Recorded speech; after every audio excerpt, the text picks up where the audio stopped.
Em relação a isso, né, a gente está falando aqui o Thales lembrou de pessoas que inclusive confessaram casos de corrupção no governo Lula. O senhor que atua na defesa, do ex-presidente Lula, ele reconhece, casos de corrupção no governo dele?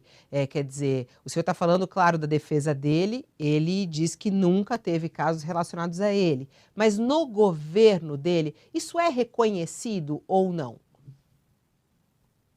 Olha, Fabiola, é impossível dizer se alguém cometeu corrupção durante o governo. Veja, imagina um governo, a quantidade de pessoas que estão nos mais diversos cargos, exercendo as mais diversas funções.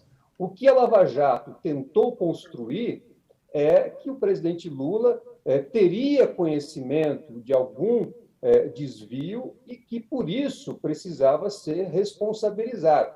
Tanto é que, naquela coletiva do PowerPoint, a famosa coletiva do PowerPoint, o procurador Deltan Dallagnol tentou colocar o ex-presidente como o líder de uma organização criminosa. No entanto, é importante destacar aqui a todos que nos assistem que o ex-presidente Lula foi absolvido da acusação de integrar uma organização criminosa. Esse processo foi julgado no Distrito Federal, houve uma absolvição, inclusive o juiz reconheceu que a acusação tinha natureza política e o Ministério Público, inclusive, concordou com essa absolvição.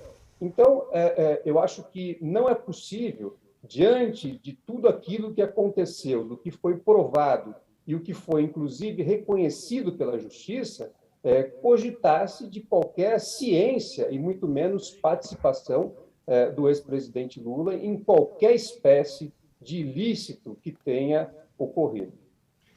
Doutor Zanin, por mais que a defesa do Lula, bem antes da prisão, no processo do curso do processo Lava Jato, tenha apresentado seus pontos, provas, evidências, né, que considerava correta, o presidente Lula acabou indo preso e um dos elementos que é considerado, por quem vê de perto, analisa de perto o caso, um dos elementos mais importantes foram as mensagens trocadas entre o ex-juiz o então juiz Sérgio Moro e a então força-tarefa da Lava Jato, né, mostrando que exatamente a parcialidade, né, no processamento e na condenação.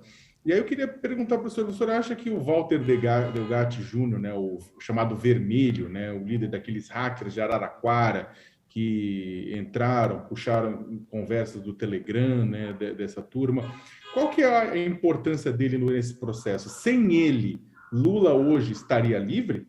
Sem ele ter feito o que ele fez, Lula estaria livre com as provas que já havia? Ou isso foi fundamental?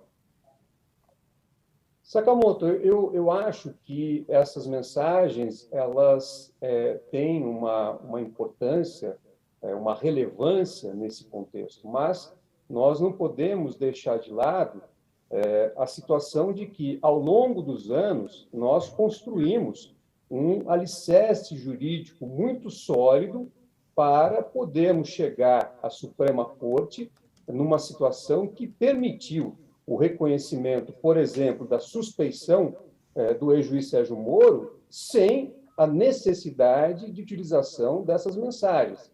Esse habeas corpus, por exemplo, da suspeição, ele foi protocolado em 2018, antes das mensagens virem à tona.